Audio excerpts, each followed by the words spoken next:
그거 있을까요? 포인트? 네, 포인트 서랍에? 요긴하게 이 책상을 잘 쓰고 있는데. 아, 반갑습니다. 아, 마이크로? 마이크를 기술적으로 주셨네요. 앉아서 할게요.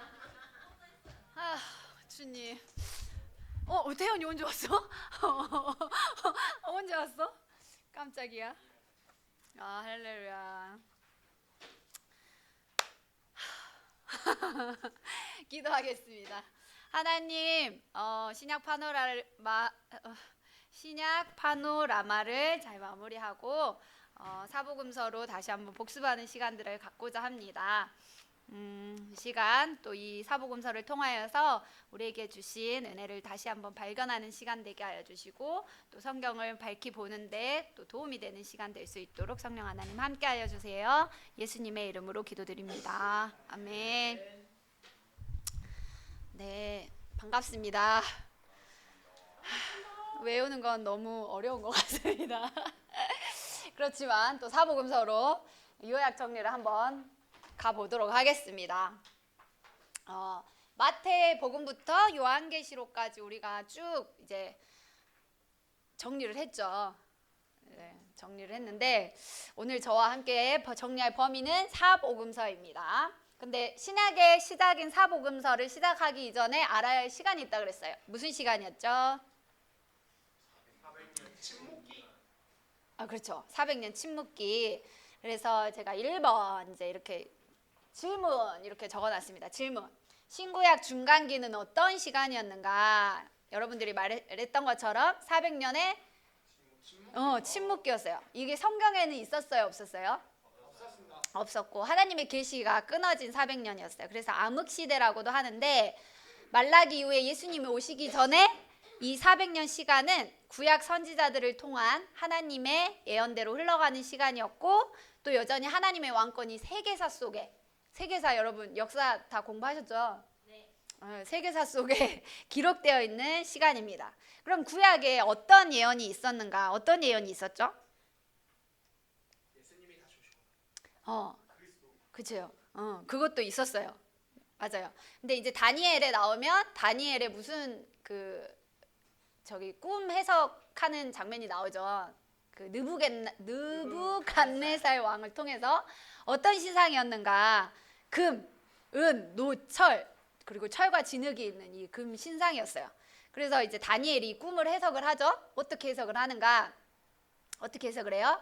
바벨론이 통치하고, 그리고 바벨론이 망하고 바사가 통치할 것이고, 바사가 망하고 헬라가 통치를 할 것이고, 헬라가 망하고 로마가 통치를 할 것이다. 그런데 거기서 끝나는 게 아니라 그 모든 것을 무너뜨릴 영원한 나라가 도래할 것인데, 바로 언제?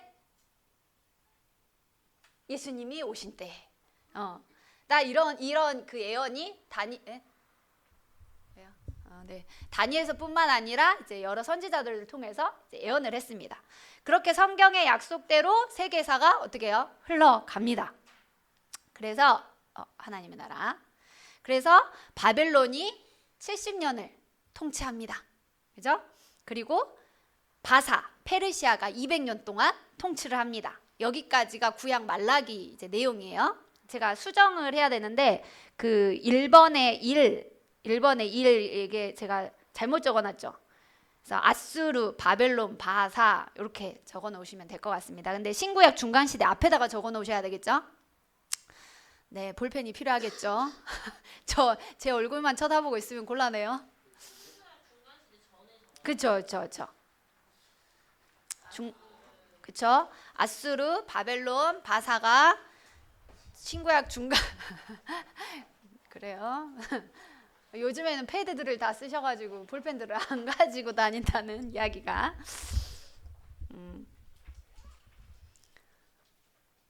네. 태연이는 빼빼로 받았나 봐요. 네, 그리고 신구약 중간사, 이렇게 바뀌고 바뀌는 팔레스타인의 땅의 패권, 신구약 중간시대 침묵기 400년이 시작됩니다. 바사 페르시아가 멸망하고 첫 번째로 어디가 등장을 하죠? 우리 외웠던 민서 어디 나라가 등장을 하죠? 그렇죠. 헬라. 헬라가 등장을 합니다. 누구에 의해서? 네, 알렉산더 대왕에 의해서 등장을 하게 됩니다. 이 알렉산더 대왕의 스승이 누구였냐면 아리스토텔레스. 아리스토텔레스. 철학과 어떤 사상을 이렇게 물려받았기 때문에 단지 힘만으로 제국의 역사를 쓰고 싶지 않았어요. 그래서 헬라 문화를 전파하는 전도사가 됩니다. 그래서 네. 그런데 이렇게 알렉산더가 10년 동안 무한대 땅을 확장해 가는데 33절에 갑자기 죽고 말아요. 요절을 합니다. 그래서 알렉산더 대왕을 이어서 누가? 그 두 부하가 누구냐면 프톨레마이오스. 어떻게 알아요? 똑똑한데. 그리고 셀레우코스. 나 이거 외우는데 엄청 시간 오래 걸렸는데 똑똑해요, 여러분. 맞아요. 그렇게 프톨레마이오스는 이집트 애굽을 다스리고 셀레우코스는 어디를? 바벨론 땅을 다스립니다. 그래서 팔레스타인은 프톨레마이오스에 의해서 100년 동안 지배를 받게 되는데요. 이때 그 히브리 성경이 헬라어로 번역이 되기도 합니다. 이것을 70인역 번역이라고 해요. 그래서 많은 사람들이 구약 성경을 접하게 되는 계기가 됩니다. 그러던 중 셀레우코스 왕조는 다시 팔레스타인을 점령을 해요. 몇 년 동안? 34년 동안. 그때 이제 왕을 이어오던 셀레우코스 왕조의 안티오코스 4세가 있었어요. 근데 이 왕이 유대인을 핍박하는 정책을 쓰게 돼요. 왜 핍박을 했는가? 로마가 밀고 들어오고 있어가지고 이제 조공을 로마한테 바치기 위해서 속국인 이 팔레스타인 유대 땅을 괴롭히면서 내정을 정돈하기 위해서 헬라어를 더 힘쓰면서 막 헬라의 신들을 신전에 막 더 섬기도록 강요를 해요. 그때 누가 나타납니까? 빠밤. 하스몬 왕조. 네. 이런 이 탄압을 자꾸 이제 하니까 이 율법과 언약에 열심이었던 제사장 가문의 마따디아가 유대인들과 함께 투쟁을 나서요. 전쟁이 난 거죠. 이걸 뭐라고 해요? 마카비 혁명이라 그래요. 투쟁을 했을 때 졌을까요? 이겼을까요? 이겼어요. 그래서 몇 년 동안? 100년 동안 독립을 하게 됩니다. 이 유대가. 그렇게 독립한 유대 포로 귀환 공동체 후손 나라를 가리켜서 뭐라고 하냐? 하스몬 왕조라고 해요. 그래서 이들은 이렇게 찢기고 나라가 자꾸 이렇게 공격을 당하고 이러니까 이런 역사가 계속 되풀이되니까 얼마나 슬펐겠어요. 그래서 약속된 메시아에 대한 사모함을 더 갖게 되는 시간들을 보내게 됩니다. 그때 누가? 4번 로마가. 이탈리아 반도 중간쯤에 생겨난 로마가 힘이 세져가지고 점점 이탈리아 반도를 통일하기 시작해 갑니다. 그리고 로마는 영토와 세력 확장을 위해서 뭐를 내요? 길을 만들어요. 길을 만들죠. 그래서 하나님은 그 길을 통해서 어떻게 하십니까? 나중에 복음을 전하는 데 사용될 수 있도록 준비를 하셨죠. 유대는 그렇게 독립 몇 년 만에? 100년 만에 로마의 폼페이우스 장군에 의해서 정복을 당하게 됩니다. 그런데 하스몬 왕조와 로마의 지배를 오고 간 사이에 등장한 짚고 넘어가야 할 유명한 인물이 있습니다. 바로 누구냐면 유대 밑에 있는 뭐 보여요? 지역 이름? 에돔 왕이에요. 이제 마카비 전쟁을 통해서 에돔이 하스몬 왕조의 그 속국이 되는데요. 에돔 왕이었던 안티파터 1세가 있어요. 안티파터 1세. 이 안티파터 1세가 유대 땅에 조공을 바치다가 로마가 점점 힘이 세지는 것 같으니까 하스몬 왕조를 반역해요. 그리고 로마 통치가 시작됐을 때 유대의 집정관, 최고의 통치자가 돼요. 그래서 이때부터 유대 지역의 정치가 세력을 확장하기 시작하는데 이 안티파터는 다시 이 하스몬 왕조에 의해서 살해를 당해요. 그래서 그 아들이 이제 위험해져요, 안 위험해져요? 위험해져요. 이 아들이 누구냐면 대헤롯인데, 대헤롯이 로마의 지원을 받아서 나중에 유대의 왕으로 등장을 해요. 이 대헤롯이 유대의 왕으로 등장을 하는데, 이 사람이 누구냐면 예수님이 태어났을 당시의 왕이에요. 유대 왕, 꼭두각시 왕, 로마의 꼭두각시 왕 대헤롯이에요. 그래서 뭐라 그래요? 예수님이 태어났을 때 자기가 이렇게 아빠도 살해당하고 자기는 이렇게 쫓겨다니는 신세에 속국이 됐다가 또 로마에 붙었다가 이렇게 힘들게 유대의 왕이 되었는데, 감히 유대의 나 말고 다른 왕이 태어났다고 해가지고 그 2살 남아 밑으로 다 죽이라고 명령을 한 왕이 대헤롯 왕입니다. 이 대헤롯 왕. 그 사이에 패권 다툼이 있었던 로마는 어떻게 해요? 누가? 마지막 최초 황제 누구? 아우구스투스. 이 최초 황제가 대권을 차지하게 됩니다. 신약을 알기 위해서는 주요 직책들, 중간기 어떤 그 세력들, 우리 열강들, 그쵸, 정치 세력 등장하잖아요. 이 열강들이 이스라엘을 지배하고 있을 때 그들에게 영향을 주는 세력들이 등장을 하는데, 여러분들이 금방 전에 외웠던 성경을 신약을 읽을 때 이 직책들이 등장을 해요. 그래서 알아야 해요. 2번에 1번입니다. 누가 등장합니까? 헤롯 대왕이 등장을 하죠. 헤롯 대왕. 헤롯 대왕이 누구라고 했어요? 헤롯. 똑똑해요. 기억력 좋아. 예수님 태어날 당시 유대 왕이었어요. 2번 분봉왕입니다. 분봉왕. 분봉왕은 누구냐면 안티파터의 아들인 대헤롯. 대헤롯이 예수님이 태어날 당시에 죽었어요. 예수님이 등장한과 동시에 죽고, 그 세 아들이 누구냐면 아켈라오, 안티파스, 빌립, 이 세 사람이 이 대헤롯의 아들이었는데, 이 대헤롯이 이 조그만 이스라엘 이 땅을 세 등분으로 해서 세 아들에게 나눠줍니다. 그래서 사마리아, 유대, 이두메 지역은 아켈로에게, 그 다음에 두 번째 아들 안티파스에게는 갈릴리와 베레아 지역, 그리고 이두레와 갈릴리 동부는 빌립에게, 이렇게 세 아들에게 나눠줍니다. 이 그 아들의 직책이 뭐였냐면 분봉왕이었어요. 분봉왕. 그리고 총독은 누구냐면, 다시 와서 총독은 누구냐면 이 아켈로 첫 번째 아들이 아우구스투스가 유화 정책을 하라고 해요. 살살 다뤄라 했는데, 이 아켈로 그 대헤롯의 아들이 자꾸 이렇게 막 독재 정치, 막 이렇게 폭력 정치를 막 해요. 그러니까 이 아켈로아를 추방시켜 버려요. 로마 차원에서 말을 안 들으니까. 그래가지고 로마 유대 직접 지경을 위해서 파견한 직책을 총독입니다. 총독이라고 합니다. 그가 누구였냐면 빌라도였어요. 빌라도, 예수님 당시에 빌라도 총독. 그 다음에 네 번째 대제사장이 나오는데, 대제사장이 어떤 사람이에요?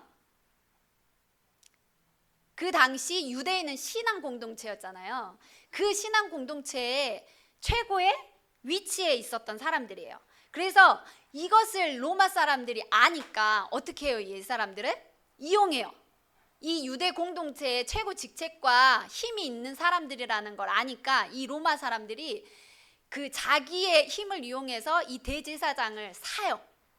그러니까 막 원래는 살 수 없어요. 종신직이에요. 이 대제사장은 아론 가문에 의해서 종신직이에요. 죽을 때까지 해야 되는데, 이 로마 사람들이 자기가 다루기 손쉬운 대제사장들을 임명하고 돈으로 사게 만들어 버려요. 그래서 이 대제사장이 뭐예요? 타락을 막 하게 됩니다. 그래서 예수님 당시에 대제사장은 누구였냐면 안나스였어요. 안나스. 그리고 5번 사내들인 공의회. 여러분 외웠어요? 사내들인 공의회. 그래도 외우고 났으니까 좀 이렇게 말이 이렇게 아주 낯설게만 들리진 않죠? 사내들인 공의회는 누구였냐면 유대인 최대 자치 의결 기관이었어요. 사법, 행정, 입법을 다 하고 있었어요. 그래서 로마의 그 속국이긴 했지만 어느 정도까지 유대 자치를 유대 자체적으로 정치를 할 수가 있었어요. 이 사내들인 공의회는 대제사장, 서기관, 바리새파 사람 등 유대 사회의 지도자 몇 명으로?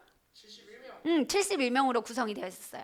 그리고 서기관은 하나님의 율법을 기록하고 보존하고 신학자였어요. 율법을 해석하고 적용하기까지 했습니다. 그래서 구약 시대 때 그 모세 율법들을 어떻게 적용할 것인가, 이래서 안식일 날에는 2km까지만 가야 된다, 이런 적용법을 이렇게 알려주는 사람들이 서기관이었어요. 말 좀 어벙벙해지죠?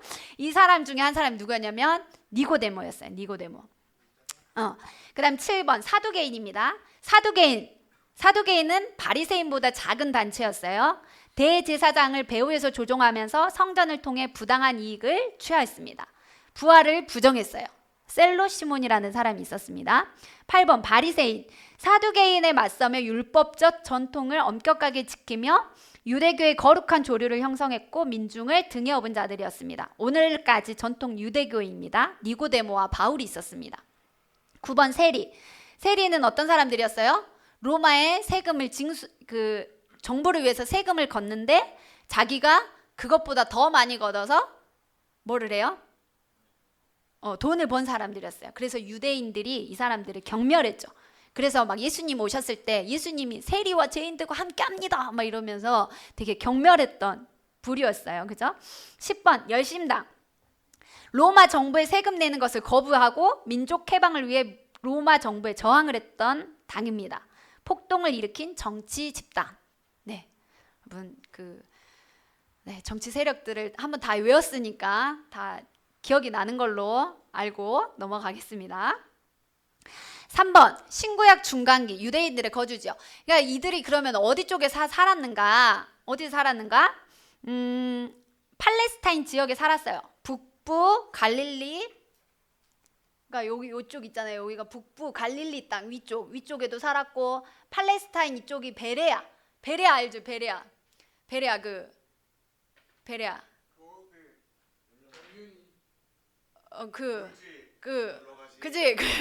거기지요. 거기에도 살았었고, 그 다음에 이렇게 흩어져서 핍박을 받거나 아니면 이 팔레스타인 지역을 떠나 살았던 이 사람들을 뭐라 하냐면 디아스포라인들이라 그래요. 디아스포라인들. 이렇게 디아스포라인들이 몇 명이죠? 10명인가요? 10명이 모이면 회당을 지었어요. 회당. 그래서 그 회당에서 뭐예요? 성경을 배우기도 하고 가르침을 받기도 했던 그런 회당들을 짓습니다. 근데 네, 여기까지. 네, 그렇게 살았어요. 유대인들이 그렇게 지역에 여러 이렇게 흩어지는 그 과정들을 통해서 예수님 당시 오셨을 때 그 후손들이 사는 지역들을 살펴볼 수 있어요. 예를 들면 요셉, 마리아, 그러니까 성령으로 잉태한 예수님을 잉태한 요셉과 마리아가 원래는 그 제사장 가문이라서 유대 포로 귀환했을 때 유대 지역에 살아야 될 사람인데, 이런 어떤 후손들의 어떤 지역 나눔으로 인해서 어디에서 살고 있게 되냐면 예수 태어날 때 갈릴리 지역에서 살고 있습니다. 마리아, 요셉이. 어쨌든 그 후손들이 이렇게 흩어져서 유대인들이 거주를 합니다. 자, 그러면 이제 마태, 마가, 누가, 요한복음을 역사서인데 이것을 성경의 예언대로 400년이 흘렀어요. 그리고 하나님이 드디어 침묵을 깨고 말씀을 하시는데 다른 민족적 특징을 가진 사람들에게 가장 효과적으로 그리스도를 전하기 위해서 복음서가 각각 4권으로 기록되었지만 내 시각 한 복음이신 예수님을 소개합니다. 그래서 마태는 누구를? 히브리인 대상으로 누구로 오신 예수님을? 왕으로 오신 예수님을. 그 다음에 마가는 로마 사람을 대상으로 종으로 오신 예수님을. 누가는 헬라 사람을 대상으로 완전한 인간으로 오신 예수님을. 요한은 모든 사람을 대상으로 하나님의 아들로 오신 예수님을 소개합니다. 이 복음서를 하나로 묶어서 시간 순서대로 정리를 해볼 건데요. 마태, 마가, 누가, 요한복음의 내용들을 한 군데에 모아놓고 맨 처음 일어난 사건부터 순서대로 맞춰보려고 합니다. 네, 시간 순서대로. 그래서 틀을 만들 거예요. 시간 개념 X좌표와 공간 개념 Y좌표를 만들 건데요. 이 표를 한번 그 밑에 있는 빈칸에다가 한번 그려보시겠어요? X좌표는 시간 개념, Y좌표는 공간 개념.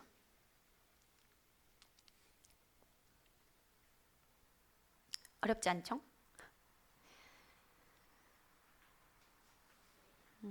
시간 개념은 예수님이 공생에 3년 동안 보내신 4번의 유월절을 시간틀로 고정을 할 거고요. Y좌표 공간 개념은 예수님 당시 법적으로 로마 영토인 팔레스타인 행정구역이 크게 3개 도로 나뉘어졌어요. 갈릴리가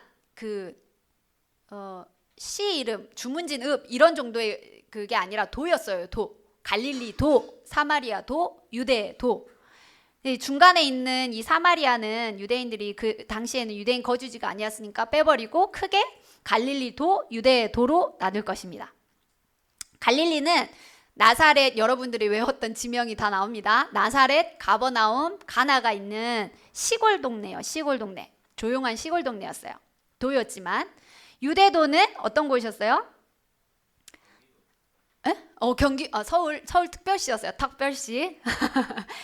예루살렘이 있는 종교의 중심지였고 정치, 경제, 사회, 교육이 이루어지는 큰 도시였어요. 베들레헴이 있는 동네이기도 했죠. 베들레헴 하면 뭐가 생각나야 돼요? 단세. 오, 역시 암기가 좋네요. 그래서 예수님이 갈릴리에서 나가시려고 한다 그러면 이제 예수님이 유대로 가시는구나 라고 생각을 하면 되고, 유대에서 나가시는구나 그러면은 어디로 간다고 생각하면 돼요? 갈릴리로 가신다구나 라고 생각을 하시면 돼요. 그래서 요거 배경을 가지고 예수님의 생애를 시간 순서대로 사복음서를 순서대로 한번 읽어보도록 하겠습니다. 그런데 우리가 관점을 가지고 볼 거예요. 어떤 관점이냐? 예수님 그는 누구신가? 네. 예수님이 죽으실 때까지 예수님을 따라다녔던 제자들 그리고 그 옆에 있던 사람들이 예수님을 누구라고 생각을 해요? 영규? 예수님을 누구라고 생각해요?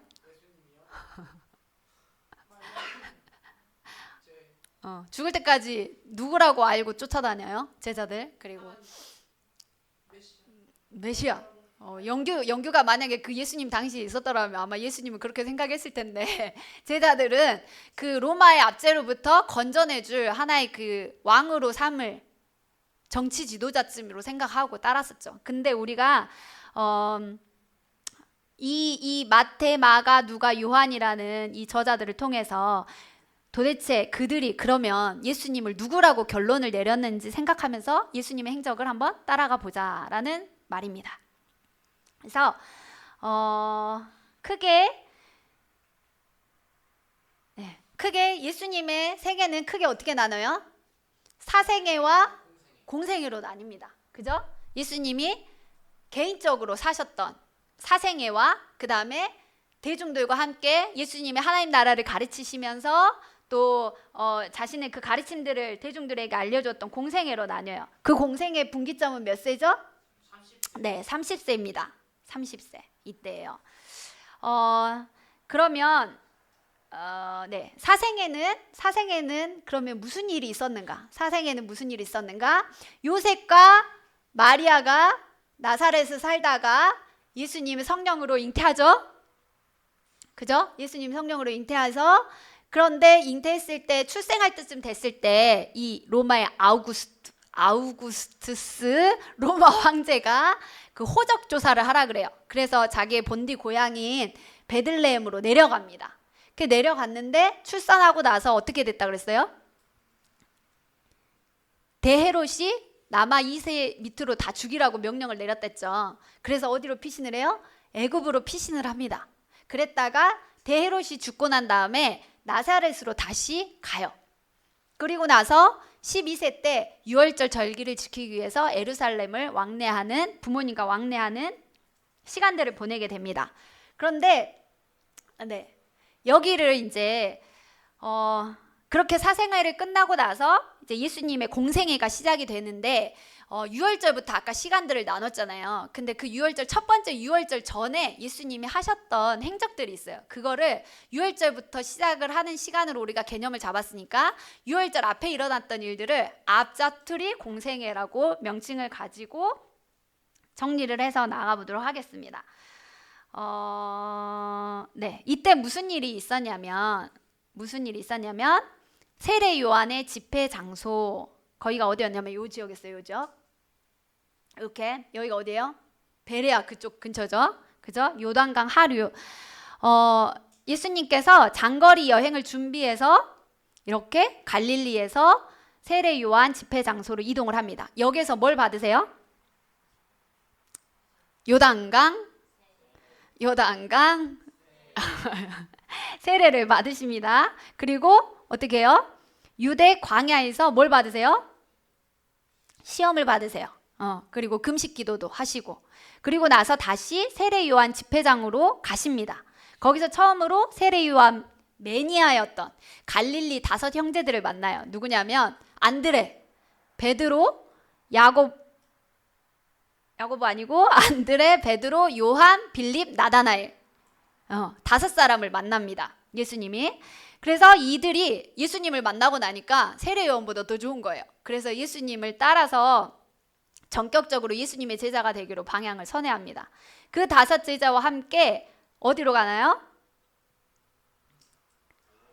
네, 가버나움, 가나 혼인 잔치를 같이 방문하게 됩니다. 그리고 그 제자들과 가버나움을 방문하게 되죠.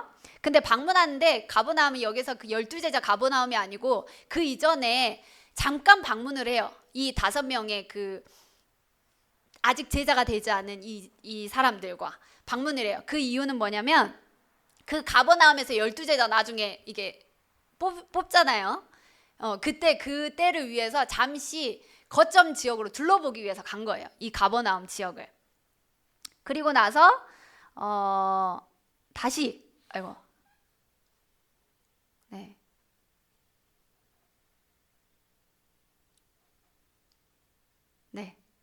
이렇게 그 친구들과 갈릴리를 방문하고 다시 6월절, 이제 6월절이 되자 어디로 갑니까? 어디로 가요? 예루살렘. 위에가 아까 어디라 그랬어요? 이쪽이 나사렛 갈릴리 도라 그랬어요. 여기가 어디예요? 유대도예요. 유대도. 이렇게 위로 가면은 갈릴리 도로 갔다는 거고 밑으로 오면 그 유대도로 왔다는 의미인 거예요. 근데 이렇게 가나안 혼인잔치도 가셨다가 가버나움도 방문하셨다가 다시 이제 6월절, 첫 번째 6월절을 맞이하세요. 예수님의 공생애 때. 그때 왜 내려오셨는가? 왜 내려오셨냐? 성전 청결. 지금 2번 하고 있어요. 2번. 첫 번째 6월절부터 예루살렘 사역을 시작하는 그 2번입니다. 성전 청결을 하십니다. 성전 청결을 왜 하셨는가? 성전 청결. 장사하고 있어요. 맞아요. 여기 이 성전은 예루살렘의 중심이었어요. 그죠? 수도였어요. 그런데 이런 그 예루살렘 그 대도시 그 중심가에서 왜 예수님은 장사판을 엎으셨는가? 당시까지 흘러온 성전의 예배 문화를 아는 것이 필요합니다. 아까도 말했지만 대제사장 안나스, 아론의 가문에 상관없이 돈 주고 제사장을 매입하고 투자금 이상의 그 이익을 환수하기 위해서 비즈니스를 합니다. 성전에서. 어떤 비즈니스를 해요? 흠 없는 재물만 받아요. 근데 아까 디아스포라 있었잖아요. 유대인들이 멀리서도 살았잖아요. 근데 이 예루살렘 그 6월절 절기를 지키기 위해서 멀리서 살던 사람들이 이렇게 그 예루살렘 성전이 있는 이 유대도에 올 때 뭘 가지고 와야 돼요? 제사를 지내기 위해서 재물을 갖고 왔어야 했어요. 근데 멀리서 오니까 이게 흠이 생겨요, 안 생겨요? 생겨요. 그러면은 이 대제사장들은 중간에서 그 흠 있는 거 패스 할 수 없어. 그래서 거기에서 자기네들이 그 성전 재물들을 막 판 거예요. 근데 이거 팔 때 어떻게 해요? 비싸게 주고 팔았다는 거예요. 비싸게 주고. 그래서 이런 어떤 폭리를 취하고 그 다음에 이제 또 재물을 못 가져온 사람들은 자기 나라 그 돈을 가지고 오는데 그 돈을 환전하는 단계에 있어서도 폭리를 엄청 취하고 막 이런 게 성전에서 일어나고 있었던 거예요. 그래서 이번 이 사건의 의의는 어떤 의의가 있는가? 수도 예루살렘 중심부에서 먼저 자신을 드러냈는데 가나안 혼인잔치는 제자 중심의 믿음을 이렇게 주기 위한 어떤 사건이었다면 절기 지키러 온 수많은 디아스포라들이 있는 이곳에서 예수님을 세계화합니다. 예수님이 대체 누구야? 예수 그가 누구야? 이게 전 세계에서 온 디아스포라들에 의해서 예수님이 세계화됩니다. 그래서 네, 그럴 수 있었던 이유는 아까 이찬 가장 이야기했던 것처럼 그것들을 엎고 내가 진정한 왕이다. 그리고 내가 하나님이다를 밝히셨던 거예요. 그래서 유대 중심에서 백성을 다스릴 존재는 나다. 로마 황제 헤롯 가문 대제사장 아니다. 나다. 그래서 예루살렘의 주권을 쟁취하는 사건이 됩니다. 그리고 하나님의 나라가 임했고 하나님의 통치가 시작되었음을 알리는 시작이 됩니다. 이 사건의 결과로 예수 그는 누구인가? 라는 질문이 생기게 됐습니다. 이날 이후 예수님은 전국적으로 알려지신 인물이 되셨고 예루살렘에서 술렁이게 만드는 여론이 발생하기 시작합니다. 민중들은 아니 예수 저가 누구길래 도대체 누구를 믿고 저런 일들을 하는 거야? 근데 속은 시원하다. 헤롯 가문 대제사장들 그리고 신학자들인 사두개파 서기관들은 세례 요한 때문에 민심이 흉흉한데 조사 좀 해봐. 예수 누구야? 그리고 바리새파들은 민중의 존경을 받는 자들이었어요. 대제사장들이 막 이렇게 횡포를 취하고 막 이렇게 거짓 막 이런 횡포들을 할 때 바리새파들은 그 대제사장들을 등지고 자기네들은 거룩한 그 어떤 행태를 취하기 위해서 엄청나게 노력을 했던 사람들인데 이 인기가 세례 요한 때문에 안 그래도 좀 눈에 거슬렸는데 그 세례 요한에게 있었던 사람들이 예수님에게로 다 이렇게 시선이 막 가니까 자기네들의 뭐가 없어져요? 인기가 사그러들어요. 그러니까 어떻게 해요? 대제사장들을 이렇게 엎어서 속은 시원한데 예수 저 사람이 과연 우리 편인가? 우리 쪽 사람이 맞는가? 좀 살펴봐야겠다. 이런 어떤 시선들이 생기는 그런 예루살렘 그 성전 청결 사역이 됩니다. 첫 유월절 이후 8개월 동안 그러면 무슨 일이 일어났는가? 유월절 성전 청결 사건이 지난 이후 유월절 첫 번째 니고데모가 방문을 합니다. 여러분 그 가지 모임을 할 때 니고데모 뭐죠? 맞아요. 뭐 물어봐요? 뭐예요? 우리 외웠어요. 그렇죠. 거듭나. 거듭나. 니고데모가 방문을 해서 아니 니고데모가 아까 누구였어요? 바리새인이자 서기관이자 이랬던 사람이죠. 연구를 했던 사람이에요. 구약을 그때는 신약 성경이 없었잖아요. 구약 성경을 막 연구를 하던 이 사람이 아니 우리가 매일 보고 연구하고 메시아를 기다린 사람인데 이가 진짜 하늘로부터 온 그 메시아인가 선생인가 이런 어떤 그 의문점을 가지고 니고데모가 방문을 하게 됩니다. 그리고 예수님이 예수님 되심을 증거하는 이적들을 행하시고 이렇게 세례 요한들을 따랐던 추종자들을 접수하십니다. 예수님께로 이제 다 그 추종자들이 좀 붙게 돼요. 그리고 예수님은 데뷔하고 세례 요한은 투옥을 하게 됩니다. 이때 세례 요한이 하는 유명한 말들이 있죠. 무슨 말이죠?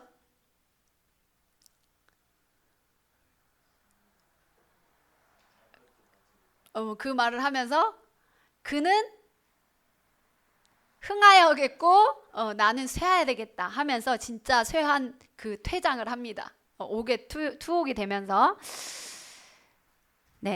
그렇게 예수님은 예루살렘 사역을 마치고 사마리아를 거쳐 갈릴리로 이동을 하십니다.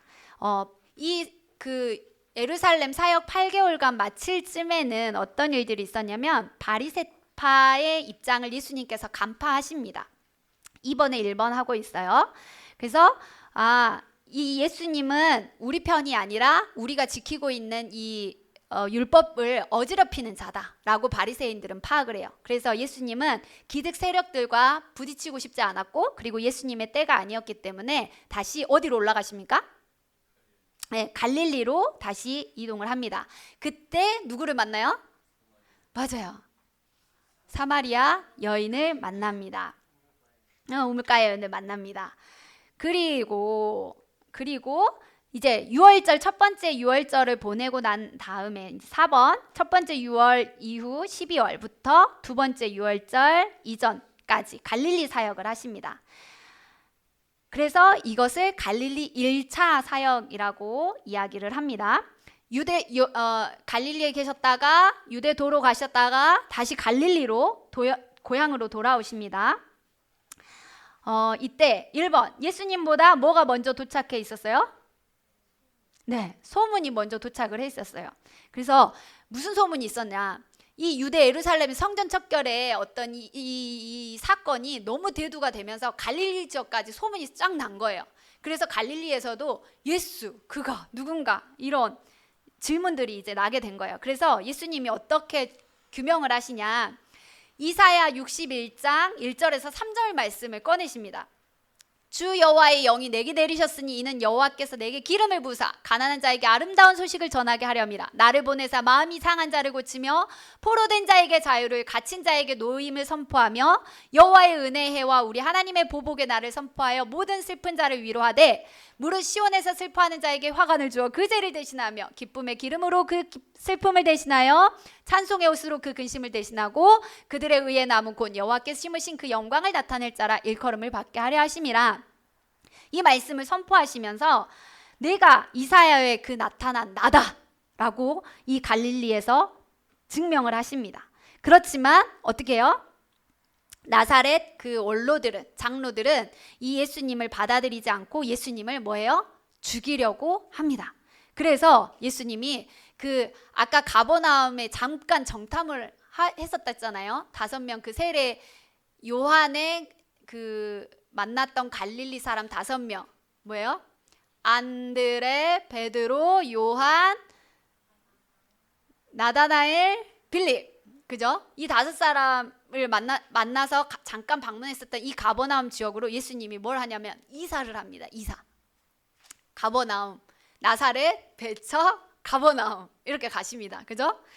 그래서 가버나움은 어떤 곳이었냐면 이 중간에 유대 있고 그 다음에 사마리아가 있고 이렇게 갈릴리 도가 있잖아요. 이 유대 사람들은 이 위에 갈릴리 도를 갈 때 사마리아 지역, 사마리아 사람들하고 상종하고 싶지 않아가지고 이쪽으로 가지 않고 이렇게 돌아갔단 말이에요. 이렇게. 그래서 갈릴리를 가기 위해서 이 가버나움을 이렇게 지나다녔어야 됐으니까 가버나움이 당연하게 좀 어떤 도시가 됐겠어요? 항구도시. 항구 도시는 아니고 뭐 호수 옆에 있기는 하지만 항구 정도는 아니고 이게 그 뭐라 그래야 되죠? 그런 부산과 같은, 그죠? 이게 교통의 요충지 이런 역할들을 하는 도시가 됐어요. 이곳에다가 예수님이 그 본거지를 둡니다. 갈릴리에 본거지를 둡니다. 그리고 그랬던 이유는 이사야에서 예언했던 것과 같이 가버나움에서 예수님이 사역을 하신다는 이사야의 또 말씀을 또 이루시기도 했습니다.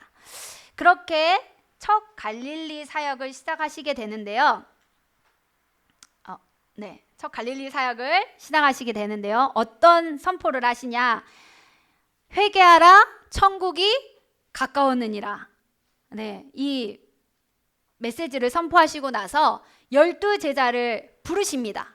아까는 제자를 부르신 건 아니었고요. 제자들이 예수님의 메시지에 따라간 거였고 제자들이 생업을 병행하고 있었거든요. 근데 그 제자들을 풀타임으로 부르십니다. 네. 이때 시몬, 안드레, 야고보, 요한이라는 4제자를 풀타임 사역자로 부르시고 가버나움에서 귀신을 쫓아내십니다. 회당에 가셔서 이렇게 가르치심도 하셨고 귀신들을 쫓아내는 사역들을 하십니다. 그리고 베드로의 시몬의 장모의 열병도 고치는 사건이 이때 일어납니다. 4번, 지금 2번 6월절 그 이후 갈릴리 사역 4번 하고 있습니다. 첫 갈릴리 사역 4번. 갈릴리 1차 순회전도 후 누구를 고치십니까? 네, 중풍병자를 고치십니다. 그리고 이 중풍병자를 고치신 이유가 뭐였어요? 죄사함의 권세가 나에게 있는 줄 알게 하려고 중풍병자를 고치세요. 그리고 이때 누구를 부르시냐면 레위와 마태 제자를 또 부르십니다. 그래서 여러분들이 가버나움 할 때 12제자, 이 12제자를 부르는 포함된 영역이 있는 거예요. 그리고 나서 갈릴리 사역을 마치시고 유월절, 두 번째 유월절 어디로 향하십니까? 네, 다시 예루살렘으로 가게 됩니다. 예수님의 공생의 2년 차세요. 그때 어떤 일이 일어나죠? 5번에 1번입니다. 네, 베데스다 연못에서 베데스다 연못에서 중풍병자를 고치십니다. 이 베데스다 연못의 사건의 배경은 뭐냐면 유월절을 보내기 위해서 각국에서 여기서 또 사람들이 몰려온 거예요. 그래서 사람들이 엄청 많았던 거예요. 2번 베데스다 연못 사건의 증상. 그래서 예수님이 그 베데스다 연못에 있는 38년 된 병자에게 뭐라고 하세요? 네가 낫고자 하느냐. 그런데 막 뭐라 하죠. 저 낫고 싶은데 저를 데려다 준 사람이 없어가지고 여태 이러고 삽니다. 이러니까 일어나 걸으라 하니까 자리를 들고 일어나는 사건이 일어나죠. 이게 언제 일어나냐면 안식일에 일어난 거예요. 안식일에 바리새인들은 일을 하면 돼요, 안 돼요?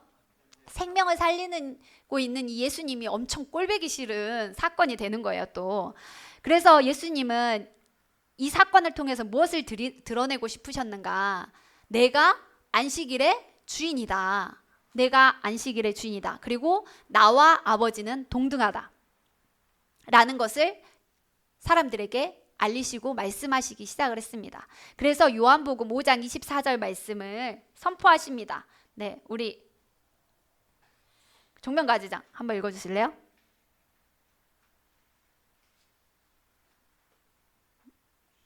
안 보인가요? 안 보이구나.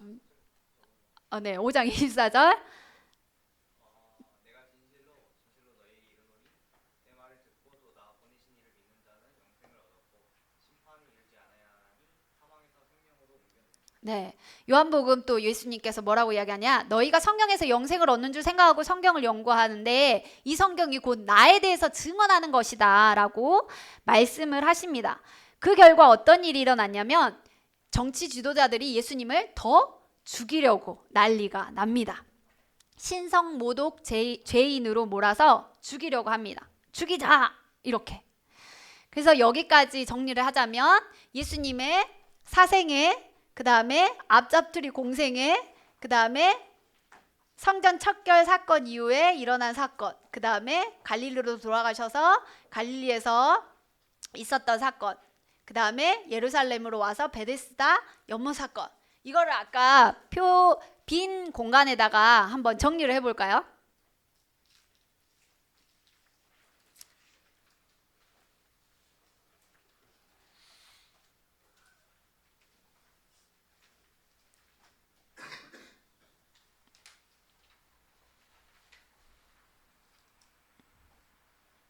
베데스다 연못 사건까지 했으니까 그 다음은 아직 하기 전입니다.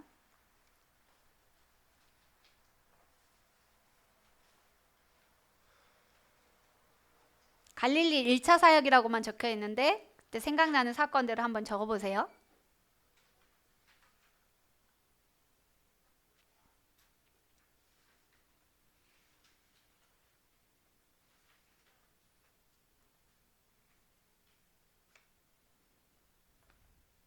너무 구체적으로 안 적으셔도 되고요. 내가 이미지화하는 거니까. 네.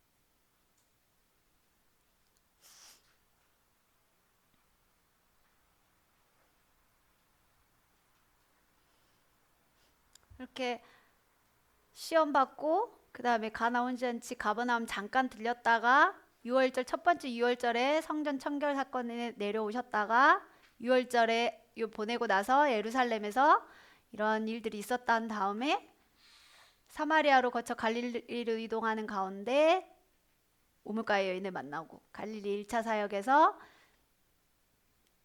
제자들을 부르시고 오병이어 사건도 일어났었어요. 이때.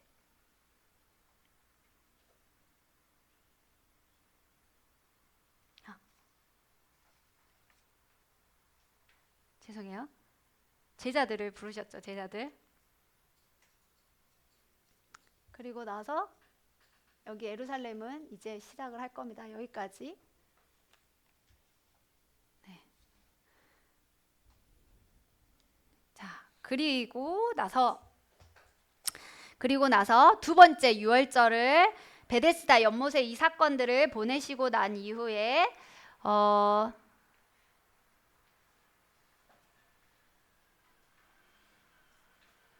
잠시만요. 네.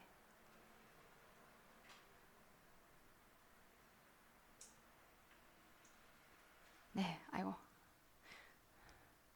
네. 죄송합니다. 6번. 두 번째 유월절 이후 유월절 3일 지나서 초막절까지의 사역이십니다.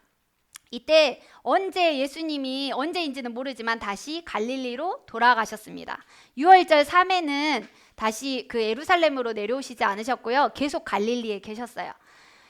언제까지? 초막절까지. 유월절 3이 지난 초막절까지. 그래서 유월절 두 번째 유월절 이후 그 다음에 유월절 3까지 갈릴리에 가신 사역들을 알아보겠습니다. 6번에 1번입니다.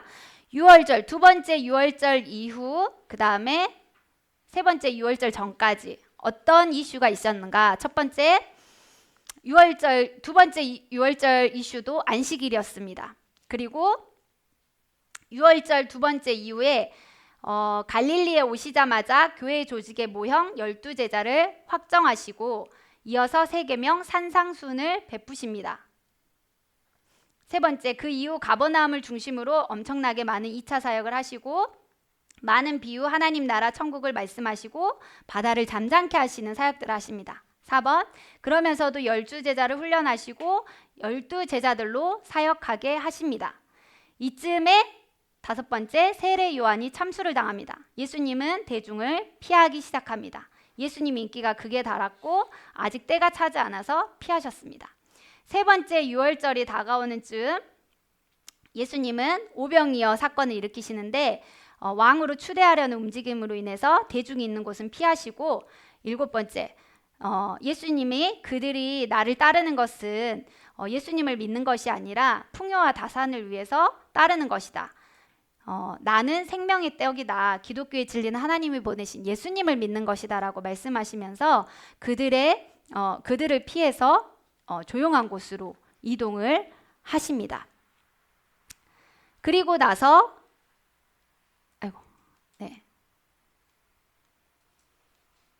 세 번째 유월절 이후 초막절까지 어떤 일들이 일어나는가? 예루살렘에서 파견을 나와요. 그래서 기득권층들을 보내가지고 예수님이 무슨 잘못한 일을 하나 안 하나 지켜보게 해요. 그런데 예수님의 제자들이 손도 씻지 않고 부정한 손으로 떡을 먹는 장면을 보자마자 부정한 손으로 떡을 먹었다고 시비를 걸게 됩니다. 그리고 나서 예수님은 대중을 떠나서 다시 이방 나라 지역들로 여행하면서 제자들을 특별 훈련시키십니다. 두로와 시돈 또 데가볼리 지역 여러 지역들을 돌아다니시면서 훈련들을 시키시는데요. 그러다가 초막절을 앞두고 가이사랴 빌립보 MT를 계획하십니다. 가이사랴 빌립보는 어디 지역이냐면 이쪽이에요. 그러니까 갈릴리도 되게 위쪽에 있는 요즘 호수 근처 쪽 이쪽이죠. 거기에서 제자들과 MT를 계획하십니다. 그곳이 어떤 곳이었냐면 로마의 판신전이라는 곳이 있는 곳이었는데 이곳이 어떤 곳이었냐면 로마 사람들의 휴양지였어요. 휴양지. 그 헬몬산이라는 곳에서 되게 좋은 물들이 막 이렇게 흘러나오는 그곳이었는데 거기를 휴양지라고 선택을 휴양지였던 그곳이 로마 사람들이 많이 오니까 거기에 뭐가 있었냐면 신전이 있었어요. 신전들이 있었던 이곳에 제자들을 데리고 가셔서 거기에서 MT를 하십니다. 그러면서 그곳에서 순환고지, 그러니까 자기가 앞으로 다가올 어려울 일들에 대해서 제자들에게 말씀을 하세요. 그리고 나서 제자들한테 무슨 질문을 하냐면 사람들이 나를 누구라 하느냐, 그리고 너희는 나를 누구라고 하느냐라는 질문을 하십니다. 그러면서 베드로가 주는 그리스도시요 살아계신 하나님의 아들이십니다 라는 대답도 하고, 그 다음에 예수님께서 로마의 판신전 앞에서 내가 이 반석 위에 교회를 세우겠다 라고, 이 반석 위에 교회를 세우겠다고 하면서 음부의 권세가 이기지 못하리라 하면서 기독론, 교회론, 종말론에 대해서 예수님은 제자들에게 다 알려주십니다. 그리고 나서 MT 이후에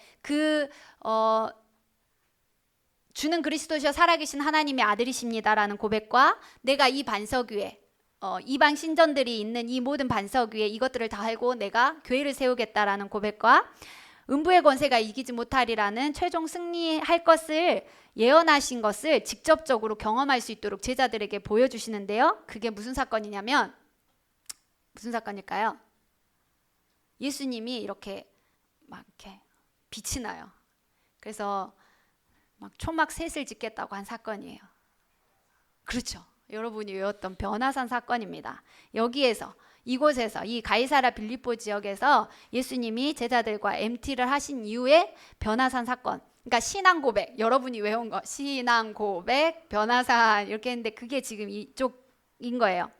그래서 예수님이 해같이 빛나는 영광을 보여주시면서 나는 하나님이다 라는 것을 말씀해 주셨어요. 그렇지만 제자들은 여전히 동상이몽, 예수 혁명 정부가 드디어 들어서려는구나 라고 생각을 합니다. 그리고 나서 예수님은 다시 가버나움으로 돌아오십니다. 여기까지 표로 정리를 하자면 이렇습니다. 네. 아까 그렸던 그 이후까지 한번, 그 이후에다, 그 옆에다가 같이 붙여서 한번 그려볼까요? 예수님이 예루살렘 지역에 계시다가 언제인지 모르지만 갈릴리로 가셔서 가버나움에서 이제 12제자를 확정하시고,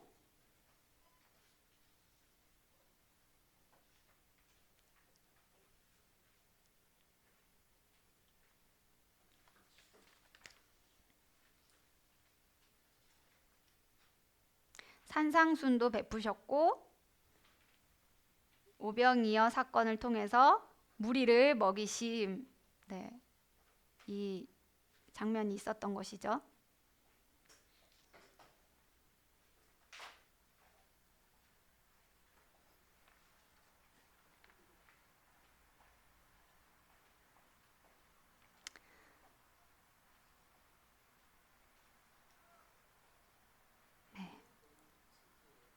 응?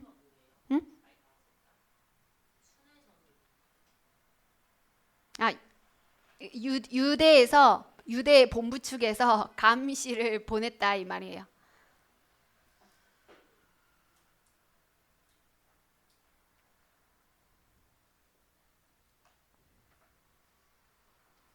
그리고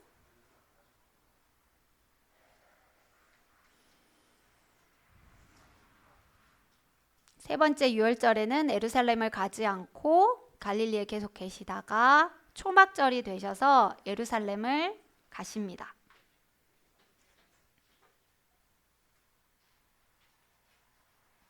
네. 네. 그대로 쓰라는 거 아니고 갈릴리 2차 사역에서 아까 있었던 일들을 적어보라고 하는 겁니다.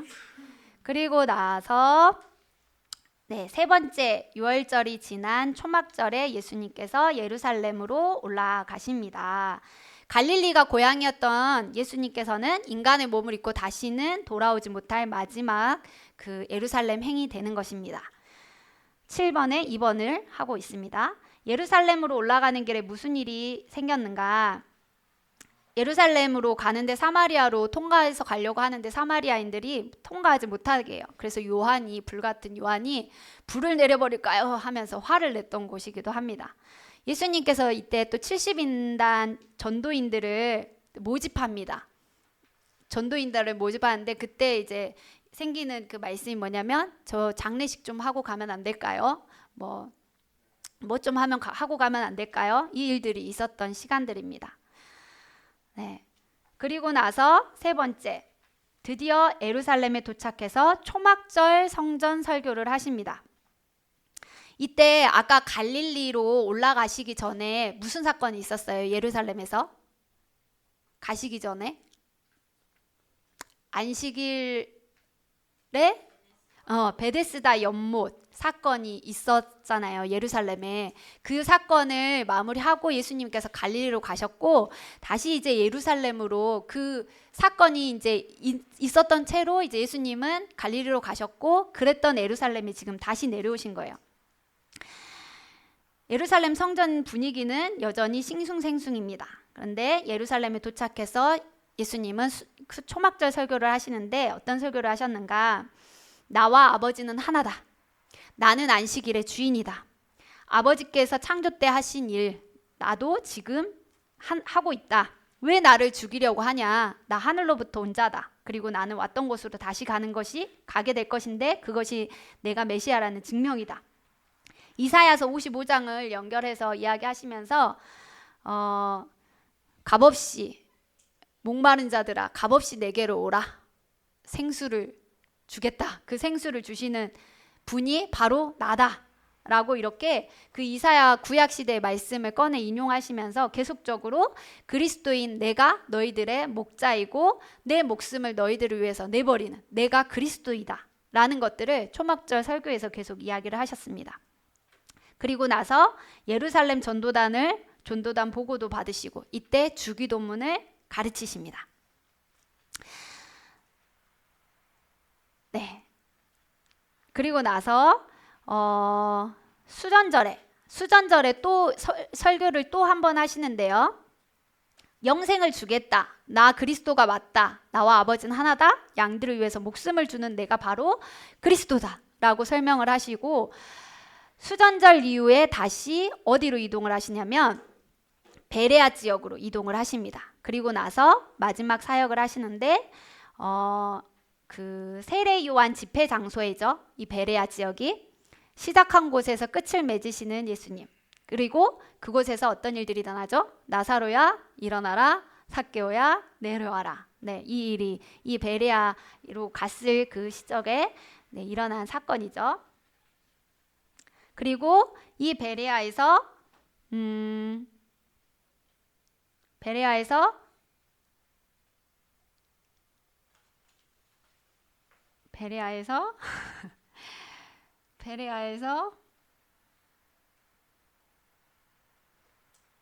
죄송해요. 멘붕이 와서.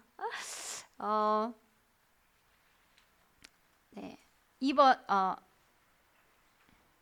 네. 네. 베레아 십자가의 도 잃은 것을 찾으심.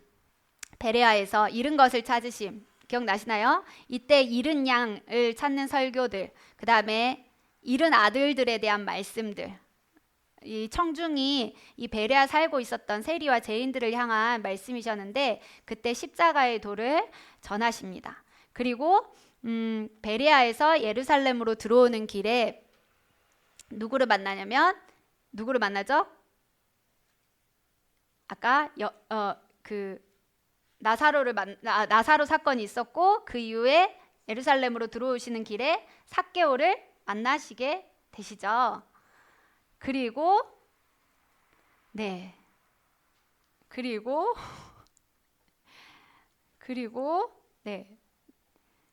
죄송해요.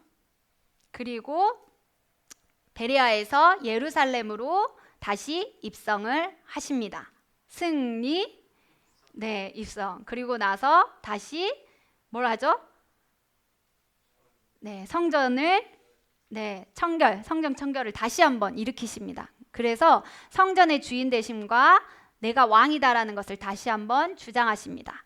그리고 이른 아침 화요일에 성전 안으로 들어가서 대제사장들과 신학 논쟁을 하게 됩니다. 그 신학 논쟁은 뭐였냐면 예수 당신이 누구요? 여전히 같은 질문이었습니다. 그래서 예수님이 여러 가지 성경 말씀을 또 들어서 내가 그다라고 말씀하시면서 내가 하나님이고 하나님의 아들, 그 아들로 오신 메시아다라는 것들을 계속적으로 말씀하셔서 예수님께서 이기십니다. 그리고 나서 마지막 주간 화요일, 수요일, 목요일, 금요일 강론을 하시는데요. 네 번째 유월절이 지난 이후에 예수님은 예루살렘에서 계속 거하시면서 제자들을 데리고 감람산 강론을 하십니다. 화요일에는 감람산 강론에서는 뭐였냐면은 예루살렘이 파괴될 것들을 예언하시면서 인자의 재림을 준비하라. 최후의 심판주로 내가 다시 올 것이다 라고 말씀하시면서 세족식과 최후의 만찬을 하십니다. 그리고 목요일에는 다락방 강론을 하시는데요. 빌립과의 대화를 이때 하십니다. 그래서 빌립이 하나님이 막 보고 싶다고 하니까 예수님께서 성부 하나님과 성자 예수님 그리고 성자 하나님과 성령 하나님의 삼위일체론이라고 직접적으로 이야기를 하지 않지만 하나님과 나는 하나고 그리고 성령님을 보내줄 것이다 라는 어떤 그 삼위일체론에 대해서 이때 말씀을 하십니다. 그리고 포도나무 강론을 하시는데요. 내가 저가 내 안에 거하면 사람이 열매를 많이 맺으리니 나를 떠나서는 너희가 아무것도 할 수 없느니라. 이 포도나무 강론이 이때 이루어지실 겁니다. 그리고 나서 예수님께서 강론을 마무리하는 대제사장적 기도를 하시면서 남은 제자들을 위해서 기도를 하시는데요. 이들을 남겨두고 떠납니다. 하나님, 이들이 우리가 연합한 것과 같이 저들도 연합되게 하여 주시옵소서 라고 이야기를 하면서 대제사장적 기도를 하시고 그리고 겟셋만의 기도를 하십니다. 핏방울이 땀방울이 될 때까지 땀방울이 핏방울이 될 때까지 기도를 하시다가 금요일에 어떻게 하시죠? 십자가에 못 박혀 돌아가시고 무덤에 묻히시게 됩니다. 이때 안나스도 나오고 그 다음에 대제사장 가야바도 나오고 사내들의 신문도 합니다. 이때 등장한 사람이 누구냐면 빌라도와 분봉왕 헤롯 그 다음에 빌라도가 최종적으로 신문을 하고 나서 십자가에 처형되시고 무덤에 장사가 되죠. 그리고 나서 예수님이 부활하시죠. 안식 후 첫날 부활하신 후 안식 후 첫날 어떤 일들이 일어나죠? 새벽에 여자들에게 나타나시고 여자들이 다시 제자들에게 알리는 일들이 일어납니다. 그리고 엠마오로 가는 두 제자에게 나타나셔서 예수님이 그 구약의 말씀들을 다시금 설명해 주시고 이들이 엠마오로 가다가 다시 제자들에게로 돌아가게 됩니다. 예루살렘에 모여있던 제자들에게 예수님이 나타나셔서 평강과 부활을 말씀하시면서 그 의심 많은 도마에게 못자국 난 손을 보여주시면서 내가 다시 부활한 예수다라고 다시 한번 말씀해 주시기도 하십니다. 그리고 나서 제자들이 갈릴리 호수 가서 베드로가 다시 물고기를 잡고 있는 시간들을 보내는데 그 물고기를 잡고 있는 베드로에게 다시금 사명을 주시면서 예루살렘에 가서 내가 보낼 성령님을 기다리면서 기도하면서 너희들은 나의 증인이 되어라라고 말씀하시면서 사명을 주십니다. 그리고 나서 예수님은 감람산이라는 예루살렘 근교에서 승천하십니다. 네, 여기까지가 준비한 강의입니다. 네, 죄송해요. 제가 PPT하고 잠깐 헷갈려가지고 멘붕이 왔었는데 끝까지 잘 들어주셔서 감사합니다. 네, 잠깐 쉬셨다가 총괄지장님 나오셔서 광고해 주시고 기도해 주시면 감사하겠습니다. 네? 기도하고 마쳐요? 네. 하나님 아버지, 사복음서를 통해서 결국 처음에는 예수님이 누구신지 몰랐고 또 그저 자기 자리 입김을 하기 위해서 예수님을 쫓아다녔던 그들이었지만 예수님을 만나고 또 성령님을 만나는 시간들을 통하여서 그들이 결국 이 우리에게까지 전달되어지는 사복음서를 또 우리에게까지 전달될 수 있는 은혜가 있었음을 압니다. 이들을 결국 발견한 것은 예수님은 그리스도이시며 예수님이신 구원자이신 예수님을 통하여서 우리가 구원 얻는 주님의 귀한 하나님의 자녀가 되었다라는 사실을 또 그 약속을 우리에게 전달해 주는 것입니다. 하나님, 우리 이 복음서를 통하여서 예수님이 누구신지에 대해서 우리가 혼미하에 있는 우리들에게 다시 한번 예수님이 우리의 구원자 되시며 예수님을 통하여서 우리가 하나님께로 나아갈 수 있는 하나님의 자녀가 되었으며 하나님이 우리에게 영생을 주셨다라는 사실들을 다시 한번 발견하였으니 그 예수님을 통하여서 영원하지 않는 것들, 이 세상에 썩는 것들에 소망을 두고 살아가는 것이 아니라 하나님 나라의 소망을 두고 살아갈 수 있는 저희들의 삶이 될 수 있도록 주님 은혜를 더하여 주시옵소서. 감사를 드립니다. 예수님의 이름으로 기도드립니다. 아멘.